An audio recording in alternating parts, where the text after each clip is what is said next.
Laurent Bentata, bonjour. Bonjour. Merci de m'accueillir dans ce somptueux endroit, j'ai envie de vous dire, qui est un peu tristement vide, mais je crois que ça va se remplir assez rapidement.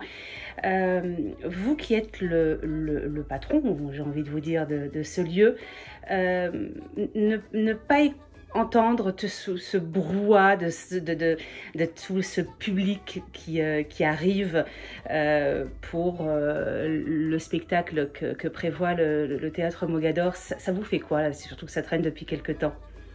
Bah, malheureusement, on avait eu une préparation à cela avec l'incendie il y a quelques années. Malheureusement, oui. Tout à fait. C'était pour qui nous avait préparé malheureusement aussi. C'était pour le fantôme de l'opéra, tout à fait. Mais c'est vrai qu'on n'est pas là pour vivre ce type d'expérience. Tout à fait. Nous aujourd'hui, ce théâtre, il appartient au public et nous ne sommes que le gardien de ce temple, j'ai envie de dire. Mais aujourd'hui, il manque sa substance essentielle. Donc on entretient la flamme et on se prépare. Je pense qu'il n'y a que ça. On est là pour travailler, on travaille ardemment pour le jour J, l'ouverture qui arrivera en 2021. Il faudra attendre un petit peu. Oui, il va falloir être patient, tout à fait. Oui, mais elle sera à la hauteur de cette attente et de cette patience, je pense, avec l'arrivée et le retour surtout du Roi Lion. Alors justement, dites-nous, qu'est-ce qui est prévu dans ce lieu? Le Roi Lion va arriver, va revenir après plus d'une dizaine d'années, oui. Où il avait fait les beaux jours de ce théâtre. Tout à fait. C'est par ce spectacle qu'on avait réouvert Mogador après l'avoir racheté en 2007. Donc c'était important pour nous, on avait envie de le reprendre. Le film d'animation est sorti aussi il y a un an quasiment, avec le succès qui a très bien marché, avec plus de 10 millions de spectateurs. Donc on s'est dit avec Disney que c'était peut-être le moment de le reprendre. Nous on le joue stage, en tout cas le produit dans d'autres pays en Europe avec tout autant de succès, puisque l'Espagne on est à bientôt sa 7e année du Roi Lion. L'Allemagne, ça fait plus de 15 ans que le spectacle se joue là-bas. Donc on l'avait toujours dans un petit coin de notre tête, on s'est dit qu'il fallait peut-être le reprendre et puis on s'est dit que c'était le bon moment. Et je pense que dans le contexte actuel, un titre comme celui-ci, un spectacle aussi fort que celui-ci, c'est certainement ce type de promesse, ce type de spectacle que les gens ont envie de voir quand les théâtres vont. Est-ce qu'on aura le plaisir d'avoir le même casting, ou est-ce qu'il y a d'autres artistes qui sont prévus? Ça sera un autre casting. Le casting a été mené et coordonné par Rabat Liwan, qui est notre directeur de casting. Mais c'est on a finalisé le casting en février, donc juste avant le confinement. Et nos artistes sont prêts. On ne les a pas encore dévoilés, on les garde un peu secrets pour le moment où tout ça va reprendre. Mais ça sera un nouveau casting. Bentata, moi j'aimerais connaître le succès de toutes ces comédies musicales, parce que je les ai en face. Quelle est la recette d'une bonne comédie musicale? Alors, je pense qu'il y en a plusieurs et je pense qu'il n'y a presque pas de recette. Il y a des éléments clés quand même, mais je pense que c'est pas une science. C'est pas une science exacte, dans la mesure où vous pouvez faire ce que vous pouvez, mais si le public n'est pas là. Je pense d'abord c'est une histoire. C'est une histoire universelle, une histoire qui touche. Et après, c'est comment cette histoire va être contée. Elle va être contée, racontée par une troupe, par des artistes, par un livret, mais aussi par de la musique. Et il ne faut pas se tromper. Voilà. Et c'est ce qui fait la force et la spécificité de la comédie musicale, c'est ce mélange des genres, ce mélange de tous ces univers, de tous ces éléments, à la fois l'histoire, le livret, à la fois les artistes pluridisciplinaires, et aussi la musique qui vient sublimer l'émotion. C'est ce cocktail dynamique, mais aussi assez incroyable, qui lorsque, pour reprendre ce terme très culinaire, mais quand la mayonnaise prend, je pense que le rendez-vous est là et le succès est là, mais c'est difficile. C'est comme une bonne recette, il faut le bon dosage. Donc c'est le bon dosage de musique, le bon dosage de comédie, le bon dosage de livret, les artistes qu'il faut au bon endroit, au bon moment. Voilà, c'est tout ça mis bout à bout qui fait que ce genre est là depuis des siècles, provenant de l'opérette, qui était un peu l'ancêtre de la comédie musicale, et qui s'est installé en France depuis une dizaine d'années. Lorsqu'on décide de produire une comédie musicale en France, comment ne pas se tromper? Parce qu'elle peut très bien marcher, par exemple, à New York ou à Londres, et ne pas fonctionner en France. est-ce qu'il faut avoir de l'intuition, un nez aiguisé, ou c'est un coup de poker? Non, c'est un peu tout ça, mais il y a une intuition bien entendu. Alors on fait beaucoup d'études maintenant, on interroge notre futur public sur ses intentions, sur ses choix. On a la chance d'aller chercher des spectacles à Broadway ou dans le West End, donc des spectacles qui existent, donc on peut montrer du contenu, on peut montrer des éléments donc, qui permettent de mesurer l'adhésion, l'envie d'acheter des billets, d'un titre en particulier, de ces images. Et après, on discute beaucoup avec toutes nos équipes ici pour déterminer quel sera ce spectacle. Encore une fois, on n'a pas la recette de ce succès. On l'aurait su. Donné, ce serait trop facile. Producteurs, mais je pense qu'à un moment donné, on délivre ce qu'on a envie de délivrer. On le fait avec beaucoup de sérieux, j'espère en tout cas, beaucoup d'envie. Mais le succès, il appartient au spectateur et c'est lui qui s'approprie, qui prend ce spectacle et que nous, on l'a perçu, mais même avec des fois avec des différences. Vous pouvez imaginer qu'un spectacle va toucher telle ou telle catégorie, telle ou telle cible ou profil de spectateurs, puis vous vous rendez compte que c'est peut-être d'autres personnes. C'est par exemple le succès du Roi Lion. Le Roi Lion a plusieurs lectures et s'adresse à une clientèle très vaste. Très large. À la fois des enfants, à la fois des adultes, à la fois des seniors. Tout le monde y trouve son compte parce que tout le monde se fait sa propre lecture du spectacle. Mary Poppins. Je sais que vous avez déjà les yeux qui brillent quand je parle de Mary Poppins. Moi, ça a été mon film préféré. J'ai des souvenirs exceptionnels de Mary Poppins. C'est quoi le projet? Qu'est-ce qu'on fait? Non, le projet est toujours là. Je le dis à chaque fois, à chaque interview, parce que tout le monde attend ce spectacle qui n'a jamais été joué en France, pour le préciser. Après, c'est long. C'est long, ça a été long. On a failli le faire il y a quelques années. On a été proche du but, mais... ça a été compliqué de trouver... oui, tout à fait. Et puis on a en face de nous un créateur et un ayant droit qui s'appelle Cameron McIntosh, qui est quand même une légende, j'ai envie de dire, ou une personnalité très affirmée et très installée dans le West End. Et il a une vision très claire de ce qu'il veut et c'est ce qui en fait son succès. Et c'est vrai qu'on n'avait pas réussi encore à trouver ce que je vous dis, bons ingrédients, avec notamment les bons artistes au bon endroit. Je pense qu'on les a, je pense qu'on les aura un jour. On va pas lâcher. C'est un projet qui verra le jour en France, j'en fais la promesse. Quand on verra, on y travaille encore une fois. Est-ce que c'est compliqué de trouver des artistes pluridisciplinaires? Je dirais ça l'était, ça l'est de moins en moins. C'est toujours difficile. On a des écoles aujourd'hui. Il y a des écoles, mais il y a aussi des talents. Il y a des gens qui vont aussi se former à l'extérieur, à l'international, à Londres, à New York. On a des artistes à nous d'ailleurs qui ont été pris. Vous connaissez Bien sûr.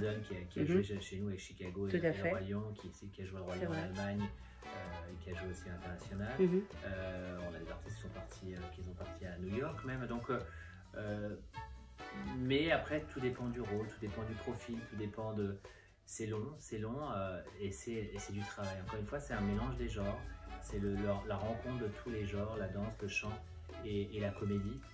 Et c'est beaucoup de travail. Donc c'est vrai qu'on retrouve et on le voit, des artistes qui ne s'arrêtent pas de travailler. Il ne faut jamais s'arrêter de travailler. C'est-à-dire que vous pouvez être très bon dans un des trois genres, dans une des trois disciplines esthétiques, et après un peu moins dans les deux autres. Donc il faut travailler et ne rien relâcher. Et c'est ce qui fait. Et on le voit, nous on le voit au fur et à mesure des castings. On voit des gens qui progressent, qui arrivent un jour, qui arrivent un an plus tard à un autre casting avec beaucoup plus de bagages. Beaucoup plus de niaque aussi, parce que renforcé par la conviction d'avoir bien travaillé. Et c'est tout cela qu'on recherche dans un artiste, et les artistes qui ont fait partie de nos spectacles cocher ces cases. C'est compliqué de mêler, parce que c'est obligé, de mêler l'artistique, l'esthétique, la passion et l'argent pour justement faire quelque chose qui plaise, quelque chose qui soit à la hauteur de ce qu'on a promis, parce qu'il faut un ensemble. Est-ce que c'est compliqué d'avoir cet ensemble-là, justement? Je dirais pas que c'est compliqué, je dirais que c'est passionnant. Ouais. Et je pense que quand on travaille dans un domaine qui est comme celui-ci, où on se donne avec beaucoup de passion, je veux dire, la difficulté elle est là, hein. On va pas se dire que c'est facile, hein. Il se passe toujours des choses, on est quand même très exposé aux risques extérieurs. On le voit aujourd'hui, on voit comment le secteur souffre, c'est vraiment le secteur qui souffre le plus. On l'a vu quand il y a des manifestations, quand il y a des grèves et autres, on est vraiment le premier à prendre. Mais à côté de ça, ce qu'on vit tous les jours, tous les soirs, cette rencontre, cette alchimie avec le public, ce partage d'émotions, je veux dire, c'est un bonheur. Puis ça n'a pas de prix. C'est un bonheur au quotidien. Je pense que tout le travail qu'on a de préparation, les 2 ans de préparation, les 2 mois de répétition, tout ça est presque oublié quand au premier lever de rideau, aux premiers applaudissements, au premier haut du public, aux premières larmes qu'on voit, et c'est ce qu'on fait. Après, c'est de l'émotion, mais nous, on ne doit pas être rempli d'émotion. Quand on prend nos décisions, quand on travaille dans ce domaine-là, on est passionné, mais on fait la différence entre la passion et l'émotion. Parce qu'une décision, elle ne se prend pas remplie d'émotion. C'est ça. C'est juste la différence dans ce secteur et quand on travaille dans ce domaine. Vous êtes également le directeur de Stage. Est-ce que vous pouvez nous dire comment les choses ont commencé pour vous? Comment on atterrit dans la comédie musicale? J'imagine qu'on doit d'abord aimer la comédie musicale, ça c'est nécessaire. On l'aura compris, mais qu'est-ce qu'il faut en plus? J'ai vécu 1 an aux États-Unis, d'avoir à New York, donc d'avoir baigné dans Broadway, d'avoir collaboré aussi à un moment donné sur un projet où j'ai écrit une comédie musicale il y a très très longtemps. Donc ça a été toujours un petit jardin secret. C'était laquelle? Pour moi, ça s'appelait Le Sel et le Miel. C'est un jardin secret, quelque chose que j'avais réalisé avec un ami intime et qui a vécu, qui a très bien voyagé. Et puis un jour, Stage s'implante en France et on se rend compte, comme ça peut arriver, que c'est la société pour vous, c'est le poste pour vous, c'est ce que vous imaginez au quotidien, mais sans jamais l'avoir vraiment matérialisé. Et puis ça arrive et je me dis, mais c'est pour moi. Donc c'était une embellie, c'était une opportunité, elle s'est présentée, je l'ai saisie et aujourd'hui, voilà, je vis un rêve au quotidien. Une journée type. Allez, sans forcément rentrer dans le détail, mais vous vous levez le matin, vous arrivez au bureau. C'est quoi une journée type pour Laurent Bentata? Elles sont toutes différentes. C'est ça qui est intéressant, c'est que j'ai la chance de collaborer avec des équipes avec des profils complètement différents. Comme vous avez autour de moi, j'ai des comptables, j'ai des commerciaux, j'ai des gens du marketing, j'ai des gens de la production, j'ai des techniciens. Donc j'ai des gens qui s'occupent d'événementiel ici. Donc chacun vient avec une problématique différente. Donc chaque journée est complètement différente. C'est difficile de faire. Puis il y a des journées où il y a des shows, il y a des journées où il n'y a pas de show. Le bonheur ici, c'est quand on finit une journée, je ne quitte jamais mon bureau. J'ai la chance d'avoir mon bureau dans le théâtre, sans passer et aller, j'ai envie de dire, à la rencontre du public. On a la chance de pouvoir tous les soirs côtoyer, discuter, et c'est ce que font nos équipes marketing aussi, de pouvoir.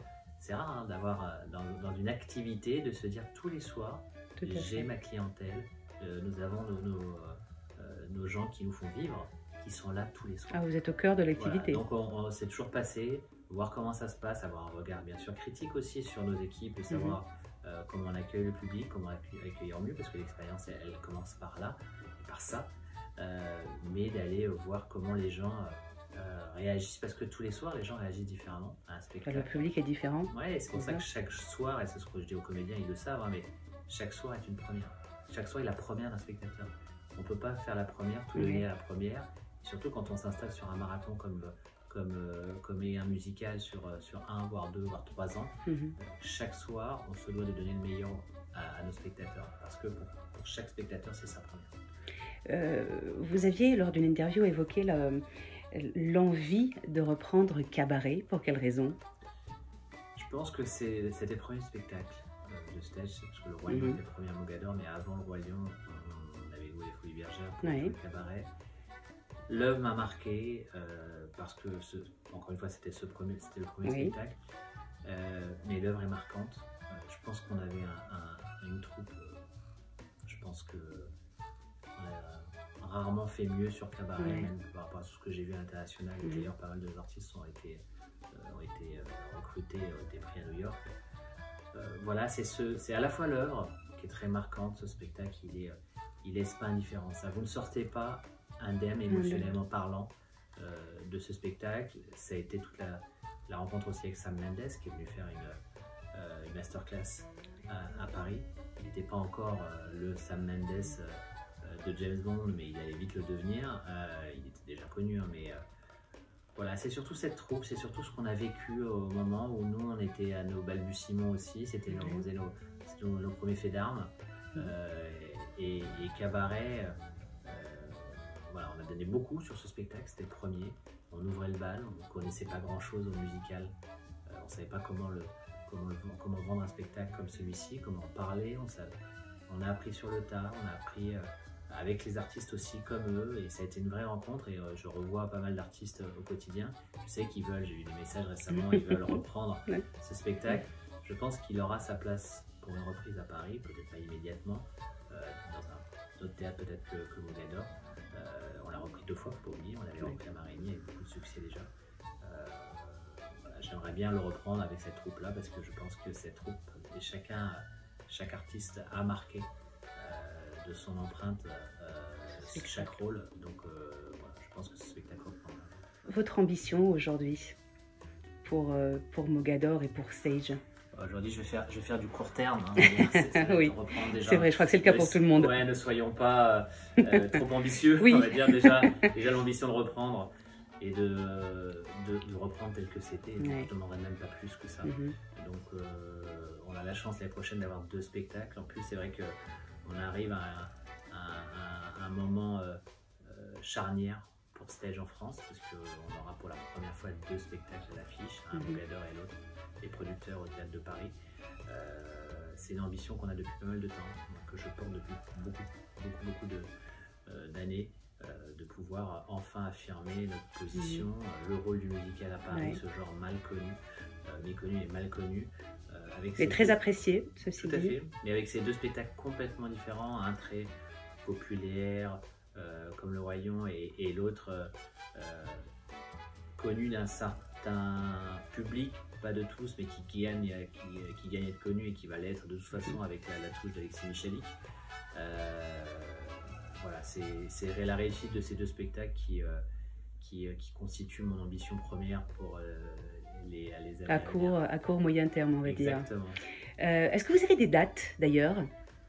Oui, alors le Roi Lion ouvrira fin mars et les producteurs vont ouvrir fin janvier, vers le 28 janvier je pense. Donc voilà, les dates sont fixées, sous réserve bien sûr que le calendrier sanitaire ne soit pas modifié et que tout ça ne soit pas modifié. Mais nous ne sommes pas à l'abri effectivement. Donc, exactement, mais aujourd'hui ce sont les dates qu'on a retenues et c'est les dates